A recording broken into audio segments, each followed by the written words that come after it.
quarta, 18 de junho. Verso para memorizar. Porque Deus não nos deu espírito de covardia, mas de poder, de amor e de moderação. 2 Timóteo 1:7. Perseguição à Igreja Apostólica. O Antigo e o Novo Testamento apresentam antecedentes dos eventos finais. A vida não era fácil para os cristãos do primeiro século. Foram odiados pelos compatriotas judeus, que os viam como ameaça à fé de Moisés e enfrentaram a ira dos romanos. Ellen White, no livro O Grande Conflito, escreveu, abre aspas, os poderes da terra e do mal se mobilizaram contra Cristo na pessoa de seus seguidores. O paganismo previa que, se o evangelho triunfasse, seus templos e altares desapareceriam. Então, convocou suas forças para destruir o cristianismo. Acenderam-se as fogueiras da perseguição. Fecha aspas. Uma história do livro de Atos mostra, de forma bastante poderosa, o que o povo de Deus pode esperar ao nos dirigirmos para o cenário de Apocalipse 13. Ouça Atos 12, 1-17. Por aquele tempo, o rei Herodes mandou prender alguns da igreja para os maltratar. Mandou matar à espada Tiago, irmão de João. Vendo que isto agradava aos judeus, prosseguiu, mandando prender também Pedro. E eram os dias dos pães sem fermento. Depois de prendê-lo, lançou na prisão, entregando-o a 4 escoltas de 4 soldados cada uma, para o guardarem. A intenção de Herodes era apresentá-lo ao povo depois da Páscoa. E assim Pedro era mantido na prisão. Mas havia oração incessante a Deus por parte da igreja a favor dele. Na noite anterior ao dia em que Herodes ia apresentá-lo ao povo, Pedro dormia entre 2 soldados, preso com 2 correntes. Sentinelas, junto à porta, guardavam a prisão. Eis, porém, que sobreveio um anjo do Senhor, e uma luz iluminou a prisão. O anjo tocou no lado de Pedro e o despertou, dizendo, levante-se depressa. Então as correntes caíram das mãos dele. E o anjo continuou, coloque o cinto e calce as sandálias. E ele assim o fez.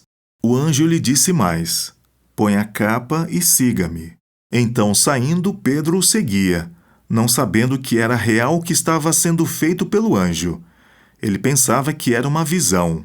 Depois de terem passado a primeira e a segunda sentinela, chegaram ao portão de ferro que dava para a cidade, o qual se abriu automaticamente. E saindo, enveredaram por uma rua, e logo adiante o anjo se afastou dele. Então Pedro, caindo em si, disse, agora sei que de fato o Senhor enviou seu anjo e me livrou da mão de Herodes e de toda a expectativa do povo judeu. Ao se dar conta disso, Pedro resolveu ir à casa de Maria, mãe de João, também chamado Marcos, onde muitas pessoas estavam congregadas e oravam. Quando ele bateu à porta da frente, uma empregada, chamada Rode, foi ver quem era. Reconhecendo a voz de Pedro, ficou tão alegre que nem o fez entrar, mas voltou correndo para anunciar que Pedro estava à porta. Então os outros disseram, você ficou louca? Ela, porém, persistia em afirmar que era verdade. Então disseram, é o anjo dele. Enquanto isso, Pedro continuava batendo. Quando abriram a porta, viram-no e ficaram admirados. Ele, porém, fazendo-lhes sinal com a mão para que se calassem, contou-lhes como o Senhor o tinha tirado da prisão, e acrescentou, anunciem isto a Tiago e aos irmãos. E saindo, foi para outro lugar. Pergunta 6. Quais elementos desse texto prenunciam os eventos finais? Tiago havia sido decapitado, e Pedro seria o próximo. Os cristãos enfrentavam pena de morte. Um dos aspectos notáveis da história é que Pedro estava dormindo naquela noite terrível em sua vida. O anjo teve que tocar no lado dele para acordá-lo. Pedro foi libertado miraculosamente e se dirigiu a uma reunião de crentes que tiveram dificuldade em acreditar que ele realmente havia sido libertado, embora estivessem orando por isso. Eles ficaram admirados, o que nos faz pensar com que frequência oramos e mal ousamos acreditar que Deus realmente nos responderá.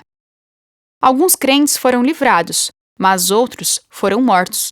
À medida que nos aproximamos do fim dos tempos, isso também acontecerá. Até Pedro, embora liberto naquela ocasião, acabou morrendo por sua fé. O próprio Jesus chegou a lhe dizer como isso iria acontecer. Em verdade, lhe digo que, quando era mais moço, você se cingia e andava por onde queria. Mas, quando você for velho, estenderá as mãos e outro cingirá e o levará para onde você não quer ir. Jesus disse isso para significar com que tipo de morte Pedro havia de glorificar a Deus. Depois de falar assim, Jesus acrescentou: "Siga-me." Depois de dizer a Pedro como ele morreria, Jesus concluiu: "Siga-me." Isso fortalece nossa decisão de seguir a Jesus mesmo diante de uma ameaça de morte?